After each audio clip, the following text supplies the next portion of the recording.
4, 5, 6, 7, 8, 9. Press release. London TX. London TX. Allô, allô, allô. 1, 2, 3, 1, 2, 3. 4, 5, 6, 7, 8, 9, 10, 11, 12, 13, 14, 15, 8, 9, 10, 11, 12. C'est bon?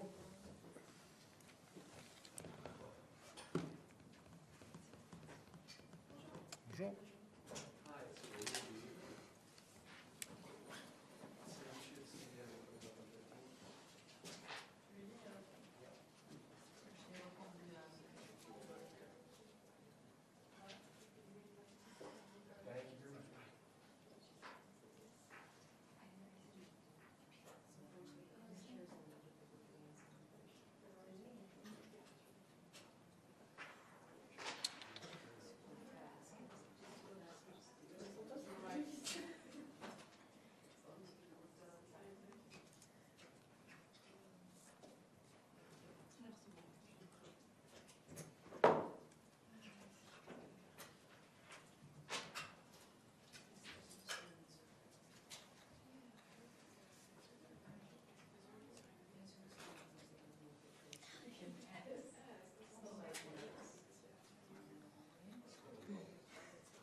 I think they just sent it, no? Didn't they? Yes, but they sent two Spanish versions.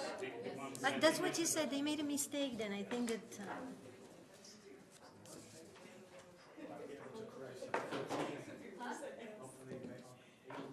yeah, the... Yeah.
Acaban de enviar. Lo acaban de enviar. Ujú. Lo acaban de enviar. Hola.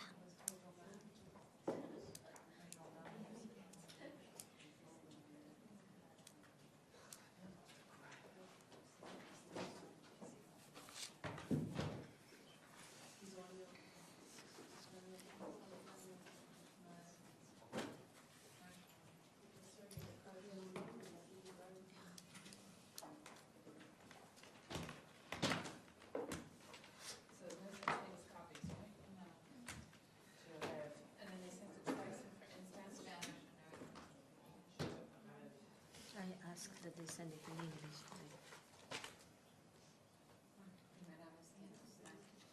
La prioridad en español. No nos vamos a molestar. Ok, vamos. A ver.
No, está todo en español y en inglés, creo, ¿no?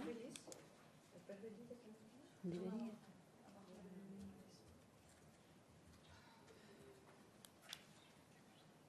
Todos lo iban a sacar al mismo tiempo en español y en inglés.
Firstly, many apologies for A, postponing it and B, being late.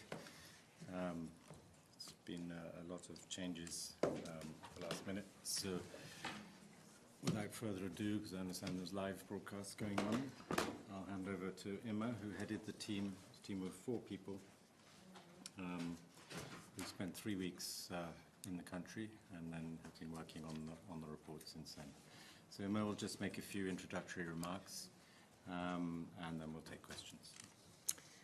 Yes, thank you very much, Rupert, and thanks all of you for coming. Muchas gracias por estar aquí. As you know, we're launching today the UN Human Rights Office report on the human rights situation in Chile relating to the protest and the state of emergency. I would like to tell you how this report came about. Following the protest and the social upheaval in Chile that started in mid-October, OHCHR sent a team at the invitation of the government to assess the human rights situation relating to the protest and the state of emergency, identify the main patterns and trends of human rights violations, analyze the institutional response to the protest, and make recommendations to the state. Our mission took place from 30 October to 22nd of November, and we visited 7 of the 16 regions of the country. We met with a wide number of authorities, including the Minister of Justice, the Minister of the Interior, as well as the National Human Rights Institute and the Ombuds for Children, la Defensoría de la Niñez, as well as over 300 members of civil society. We compiled and analyzed a considerable volume of information, including that was provided by the authorities. We carried out 235 interviews with victims and witnesses of alleged human rights violations, and we had 60 interviews with police officers, medical personnel, and members of the judiciary, among others. The government fully cooperated with the team, and we were granted unhindered access to places of detention and hospitals. Allow me to explain you what we have found in this visit. I think you're not hearing me, so I'll speak louder. The demonstrations that have taken place in Chile since mid-October have multiple root causes, including social and economic inequality. The majority of those who have exercised the right to assembly during this period have done so in a peaceful manner. We have found that the overall management of assemblies by the police was carried out in a fundamentally repressive manner. The police used non-lethal force when demonstrators were peacefully, and apparently they did it with the aim of dispersing the demonstrations and preventing participants from arriving at the assembly point. As you may know, according to official numbers, 26 persons died during this period, and 28,210 persons were detained, of which 1,615 remain in pretrial detention. The other ones are not detained any longer. The number of persons injured who have sought medical care related to the protest varies according to the sources. In our report, we range it going from 3,500 to 12,000. Based on the information we gathered, we conclude that from 18 October onwards, a high number of serious human rights violations were committed in many cities throughout the country.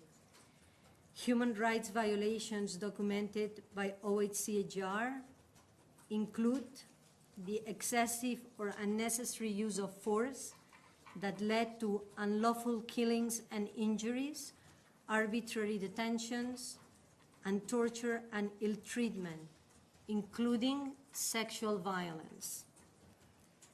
In particular, certain human rights violations occurred recurrently in time and space, namely the improper use of less lethal weapons and ill-treatment in the context of detention. Less lethal weapons, in particularly anti-riot shotguns, but also tear gas, have been used in an indiscriminate, disproportionate, and sometimes unnecessary manner. The alarming high number of people that have had ocular injuries testifies to the situation. Today, we have a number of 345 persons with injuries to the eyes due to pellets. The use of pellets containing lead has been a main concern for us during the mission. The report refers to many cases of young people that suffered ocular trauma, including the case of Gustavo Gatica, a 21-year-old student who suffered ocular trauma on both eyes and became blind as a result. Our team met with the family at the hospital when he was going through surgery, trying to save one of his eyes. I insist on the ocular injuries because it's a very particular situation for the Chilean context. We also found many cases of indiscriminate arrest and detention, including of peaceful demonstrators and passerbys, which could be considered arbitrary in light of international human rights standards. We also found a recurrence of ill treatment of detainees, mainly through severe beatings. We documented cases of torture, including sexual violence, simulation of executions, and threats that persons would be disappeared. Women, girls, and LGBTI persons suffered specific forms of sexual violence, including forced nudity. We found that serious cases of sexual violence were committed also against men and boys. For example, we had the case of Josué Maureira, a 23-year-old student who was sexually assaulted in the 51st police station of Pedro Aguirre Cerda in Santiago. He has been very vocal about the case, and the team also met with him to hear directly from him what occurred. We documented four cases of arbitrary deprivation of life and unlawful death involving state agents. In two of the cases, lethal force appears to have been used in the absence of any risk to the life of the military personnel. This contravenes international norms and standards on the use of force and could, under certain circumstances, amount to an extrajudicial execution. We found that police agents are the perpetrators in the majority of human rights violations reported during the context of the protests. Serious human rights violations, including killings and unlawful deaths and torture, were committed also by military personnel, primarily during the state of emergency. We found that young persons and adolescents constitute the majority of victims of violations. They represent, young people, the bulk of the demonstrators. The student leaders and students have also been targeted and harassed regarding their role in the protest. We also found that human rights defenders, journalists, and health workers suffered restrictions in doing their work. I would like to particularly mention the cases of journalists Lucas Jara and Alejandro Torres, who were injured in the context of their work. Alejandro, a cameraman, lost his eye. He told me when we met, I hope I will be able to find a job after this. We observed also that there have been numerous attacks against the security forces and their premises. There has also been looting and destruction of private and public property. Very briefly, just some of the recommendations that we have in the report. Some of the recommendations we make are aimed at preventing that such violations occur again and to ensure accountability. Prevention measures to be taken in the short term are important as protests continues to take place in different places of the country, albeit of less intensity. And we continue to receive allegations of violations by police forces. The report recommends that the law enforcement forces strictly follow international norms on the use of force at all times. We recommend the immediate end of indiscriminate use of anti-riot shotguns to control demonstrations. The use of tear gas should be used when strictly necessary and never in the vicinity near education and health establishments. There are also a number of recommendations aimed at adopting structural changes vis-à-vis the police, including the need to ensure adequate civilian oversight and independent monitoring of their actions, as well as proper identification and training on non-violent means in the management of assemblies, among other recommendations. We also recommend that all complaints of human rights violations are investigated promptly, impartially, and effectively, and that those found responsible are given punishments in accordance with the seriousness of the violation.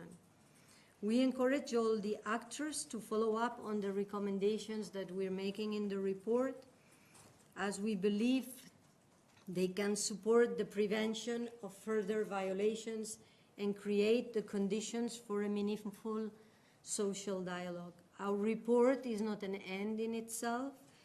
What's going to be important is the action that follows after it. I'm happy to take some of your questions on the report. Thank you very much. We'll take questions in clusters of 3, assuming 3 of you want to ask questions. Because it gives him more of a chance to think about the answers, and maybe one question leads on to another. So.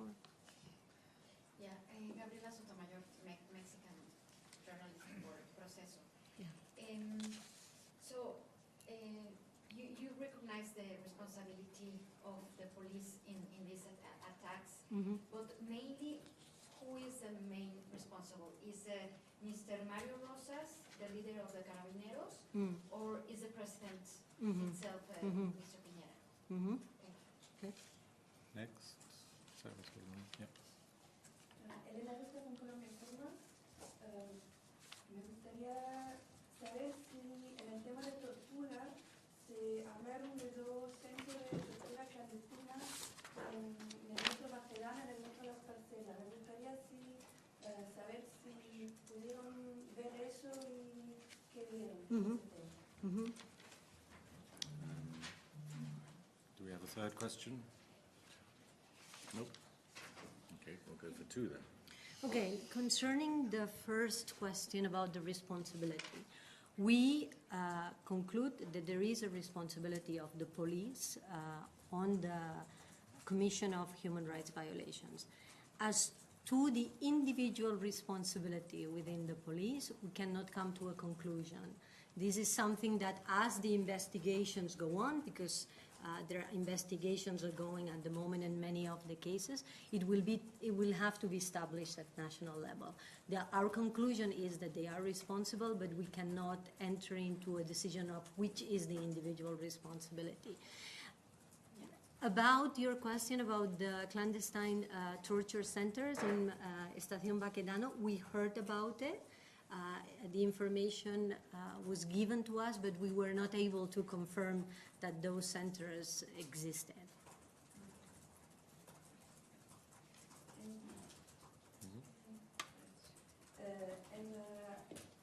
Acerca de los hospitales, Yeah, acerca de los hospitales se hablan de organizaciones civiles están denunciando una falta de recursos para poder curar las personas que llegan, faltan materiales. ¿Y ustedes pudieron comprobar eso? Can I answer in Spanish or in English? In English is okay? Okay. Okay, fine. We visited several hospitals in the different cities. What we realized that was happening is that suddenly the hospital was overwhelmed with the number of people arriving. So we observed that there were long lines and people had to wait in order to be or to receive the adequate attention. We also heard from doctors that it implied a lot of stress because they were working extra hours. We didn't hear that material was missing, but it could be linked also to the excess number of people arriving to the hospital. So these I cannot confirm, but what we can definitely say is that there was a lot of people arriving to the hospitals. Amongst the 7 regions you have visited in Chile, can you give us an idea of where you found the most human rights violations? Is there a specific region that were striking for you? I appreciate the question because it's very interesting. What we found is that in the context of Santiago and Valparaiso and the big urban areas, there was a lot of injuries related to the anti-riot shotguns. Also probably linked that they're urban areas and there's more people attending the demonstrations. However, we realized when we met with victims from other regions that some of the cases concerning ill treatment and torture were tougher, were more severe. So I would say that both going to the north and the south, we found that particular aspect of more severity in some of the cases. But, for example, there were less people injured by anti-riot shotguns, by the pellets. Agnes?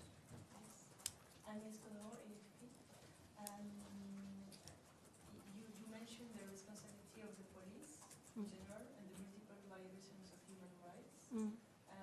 How do you explain that? Is it, if you have any indication about why this occurs, was it something that was gone out of the hands of people, or something responsible, or was it something more elaborated? Of the anti-riot shotguns. That is a very clear conclusion. It was not used correctly. Otherwise, we would not be having this big amount of people that have been injured. In terms of other types of violations, it happened because if you think about how detentions take place, that the police that detains people, and there were a massive number of detentions. You know, we're speaking about more than 28,000 detentions. So violations that happen were also at the hands of the police because of the massiveness of detentions. But when you talk about torture, sexual violence, yes. How do you explain that? We think that the conduct of the police obviously was not the correct conduct. So certain things are completely prohibited in their protocols. For example, you know, what we saw, which is forced nudity, that it's something that is prohibited, was conducted both with women and men. So there was a responsibility also of lack of implementation of their own protocols. And sorry, about the incorrect use of this Improper use, yeah. shotguns. Yeah. What do you mean by improper use? They didn't know how it works? Or what It was used in an indiscriminate way, and it was used improperly. What I try to say is that according to the rules, for example, when you shoot, you must have a certain distance, yeah, before shooting, and it has to come at the very end. You need to use other means before using anti-riot shotguns. We know, for example, that other means were not used because we asked many of the demonstrators how they were injured, and we asked, did they, for example, give an advice or give an announcement saying that they were going to begin the dispersion? This did not happen, so it was improperly done. And then it was done in an indiscriminate way, because when you shoot at a crowd and you don't respect the distance, you create more injuries. And that's why we concluded that there were so many people injured as a result of the indiscriminatory and improper use of some of these weapons.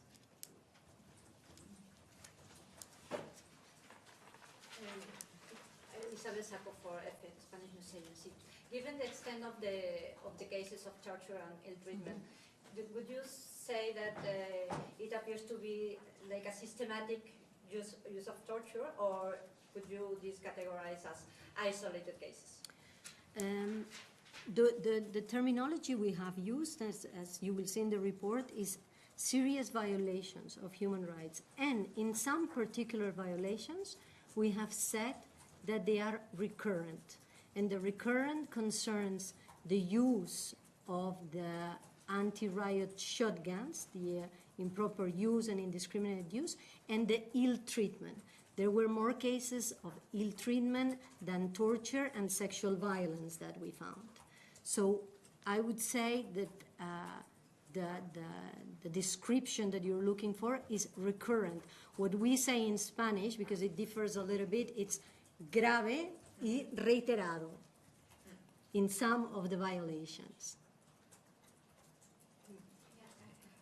How do you explain these injuries in the eyes, precise? I mean, is this a new kind of pattern that you saw, or why? Because it looks like very directed. We didn't think, I want to say this, that there was a direct intention to shoot at the eyes. We continue to say that the use of the anti-riot shotguns was undue and indiscriminate, and that's why so many injuries were produced. However, the reflection needs to be made why this has happened in Chile compared to other countries which have had similar types of conflicts. Our explanation is that something went wrong on the use of the anti-riot shotguns. It's very particular, this type of injuries, because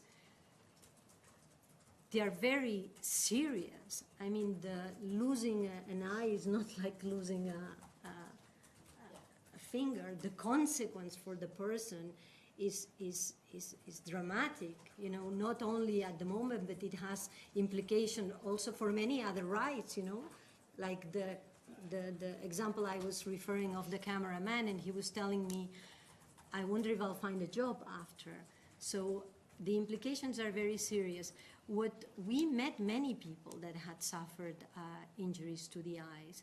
The majority, I want to say this, the majority produced by what is called the rubber pellets, so los perdigones de goma, which at a certain moment, as you know, they were very questioned because of the composition of that perdigón de goma.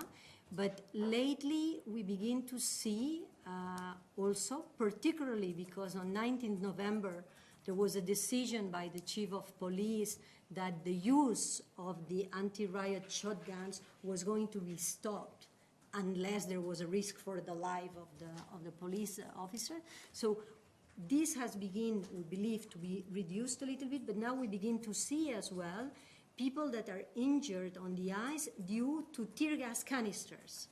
So our reflection is, and this is what we refer in the report, is that the means are being used improperly. And that's why we're ending up with this type of injuries. Looking forward, I mean, for accountability, the leader, the chief of the Carabineros, Mr. Rosas, recognized the responsibility, and they say that they're gonna, do the trials. But what, in your view, has to happen? Going forward. Yeah. There are many things that have to be tackled, and these are part of the recommendations that we have on the report. First of all, people that go to a demonstration, they have to be able to demonstrate peacefully without a risk. Yeah? It is also true that there have been acts of violence and looting, as I said, but the fact that there are acts of violence doesn't take away the right of the other people to demonstrate in a peaceful way. And this has to be clearly understood.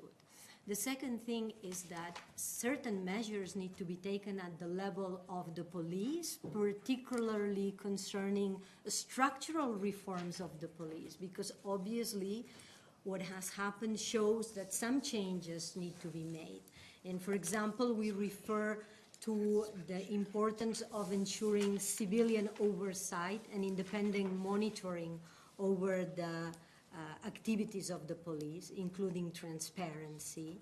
We also recommend that they are provided with state-of-the-art training on nonviolent means, that there are guarantees of proper identification of police officers, because what we observed is that at the very beginning of the crisis, the police officers had an identification, but as we moved on time, the identification was gone, or they had general identification, general names, which makes more difficult to identify. And we also think that there should be internal regulations in the police concerning protection measures for particular groups, no? For example, persons with disabilities. In addition to this, and going forward, obviously, a very important aspect is that all the cases need to be investigated, and those that are found responsible need to be punished with adequate sanctions according to the gravity of the violations committed. Now, this by itself doesn't change the reality that the country has a structural situation that is related to the lack of implementation of economic, social, and cultural rights, and a chronic social inequality that needs to be tackled to avoid that this is being reproduced or that this continues. So in the recommendations that we make in the report, we refer to the need to establish a follow-up mechanisms for these recommendations, and also a particular mechanism to look at all the ground causes that have caused this situation.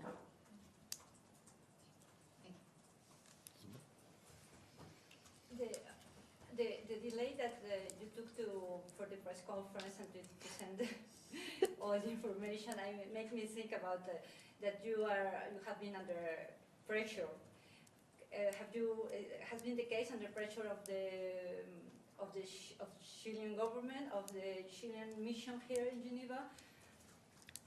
No, normally when we do these reports, I mean, you see them from the other side, but to do this type of reports, it takes a lot of time. We have to go through a lot of clearances process, so it's relatively, from my perspective, it's relatively normal. What I do want to say is that we did have a very good cooperation of the Chilean government, and they opened the doors and they provided the information when we required. And what related to this apparently illegal detention centers that we say that exist? Yeah. So did you ask, or was the mission interested to visit these centers, or you didn't have the time to? We received the information, but we were not able to visit. But because you didn't have the time, or because the conditions were not? No, because we did not go and visit, or we received contradictory information. We were not able to verify the information.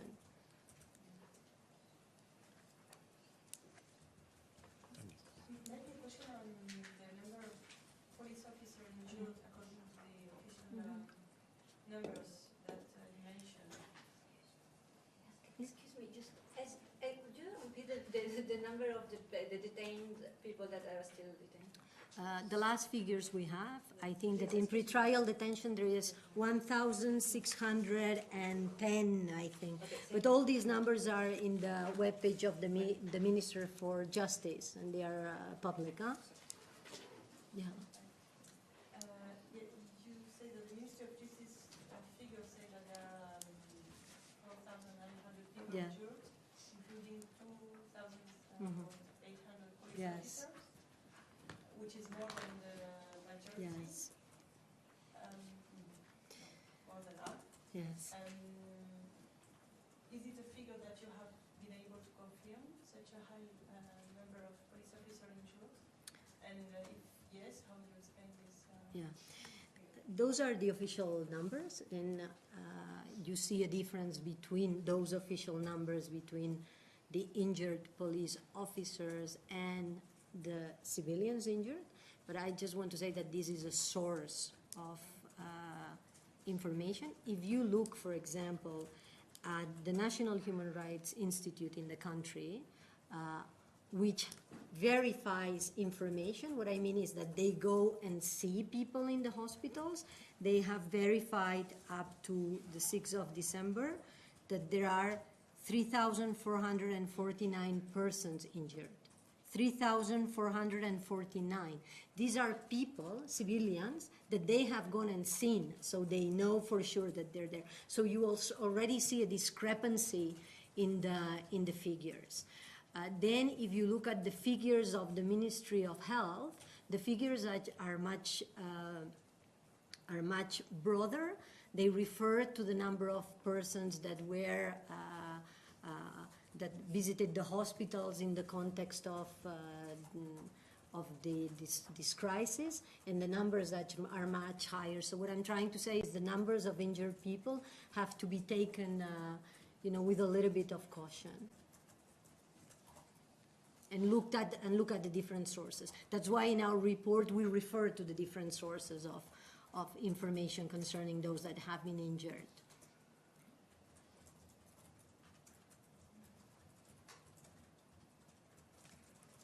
Any last questions from anybody? No? Okay, well, thank you very much indeed. Thank you, Emma. I think that was very Pleasure. clear. Thank you very much. ¿Podemos hacer alguna pregunta? Ya. ¿En español? Sí. ¿Podemos? We could maybe have some answers in Spanish now, if that's... Well, now that Yeah. Sí. Yes. it's over. Okay. Yeah. Lo mismo, nada más. Bueno, Sí. ¿Así o I al think revés? it's a good idea. You're going to want to have a Okay, mini... okay, sí, no hay problema. Okay. bueno, porque lo que pasa es que la tradición... Speak out, because they're still filming. No, they're still filming. Okay, okay, sí. En español. En español, La tradición vale. chilena de democracia, Ujú, pues sí ha sido un ejemplo para América Ujú. Latina, ujú. a raíz de todo esto Ujú. del acuerdo de la Ujú. izquierda, de la Sí. derecha. ¿Qué pasó? O sea, se olvidaron de preguntar a la gente, de incluir a la gente en sus reclamos. O sea, estos 30 años más o menos que pasaron, ¿qué fue lo que explotó? Bueno, una de las cosas que nosotros vemos en el informe y que lo explicamos es que la causa de base está relacionada con esta desigualdad social crónica y la falta de implementación de los derechos económicos, sociales y culturales, pero también hay otro aspecto que se analiza, que ha sido la falta de participación democrática diversa de otros grupos.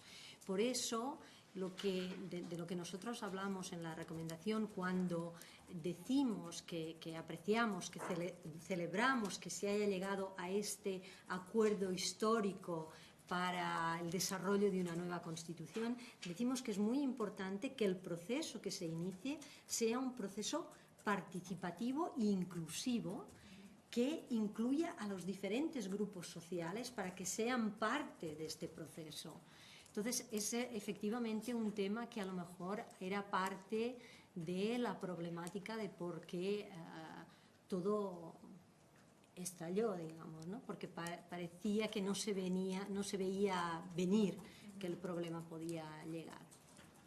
¿Faltó algún control mayor de presidente Piñera hacia los carabineros?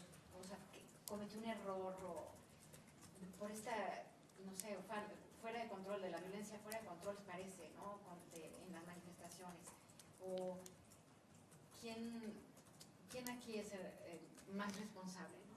De esto? En realidad es un poco la respuesta, ¿no? que le hemos dado antes, ¿no? Nosotros vemos que ha habido una responsabilidad a nivel del cuerpo policial, pero sobre la responsabilidad individual esto lo tendrán que ver los tribunales. Efectivamente, si han habido políticas, se tendrá que ver, y los responsables de mando tendrán que también ser traducidos en justicia, pero en principio nosotros no hemos identificado específicamente responsabilidades. Con esto, bueno, ya que estás hablando del tema de responsabilidades, uno de los temas más grandes utilizados en las organizaciones civiles en Chile que se ve en la justicia es el tema de la impunidad. Se habló del tema de la impunidad cuando se habla del tema de responsabilidades, de que las responsabilidades serán asumidas, sobre todo después de que se hizo ese acuerdo por la paz social y la nueva constitución, y si también hablaron del tema de la impunidad y de eso adentro de los acuerdos que se hizo. Eso lo vimos nosotros porque hubo una declaración del presidente, no recuerdo exactamente el día, si fue el 17 de noviembre o el 14 de noviembre, donde hizo referencia específica, y eso fue una evolución que nosotros vimos, porque es el primer momento en que vemos una declaración en que se dice no habrá impunidad. Entonces, bueno, esperemos que eso se cumpla. En estos momentos lo que vemos nosotros es que hay muchas causas que están en investigación. Creo que nos referimos en el informe a 2.600 o 2.640 o 2.700 casos. Hay también sumarios administrativos a nivel de carabineros. A nivel de militares hay, por los casos de muertes, ya 3 militares han sido identificados, pero hay investigaciones en curso. Okay, I think we'll end it there. Thank you very much indeed, and for your patience, and apologies again for the delays at the beginning. You do now have electronically English and Spanish versions of the report itself, and English and Spanish versions of the press release. Es obligada a hacerla. La alta funcionaria chilena. You're doing it in here, right? Ella So tuvo, you have to say basta. fue independiente de este informe, o sea, si quizás es un poco. Mire, usted sabe que el alto comisionado es una institución establecida. Hemos tenido muchos altos comisionados. Evidentemente, en todos estos informes hay un proceso de aprobación interna, que es normal en todos, pero sí, ella no se ha mantenido neutral en el proceso del informe que hemos hecho. El informe lo hemos hecho nosotros.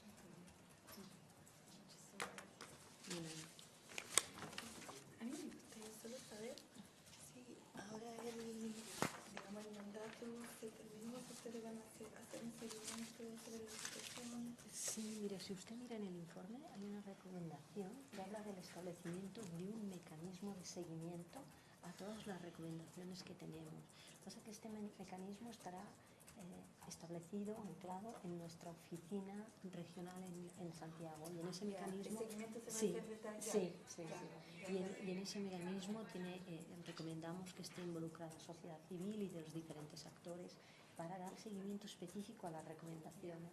¿Y usted tendría un contacto? Porque yo viajo a menudo a Chile y hago seguimiento sobre el tema de derechos humanos. Sí, me podría. Por supuesto. Me gustaría poder Por supuesto. ver cómo se va a seguir.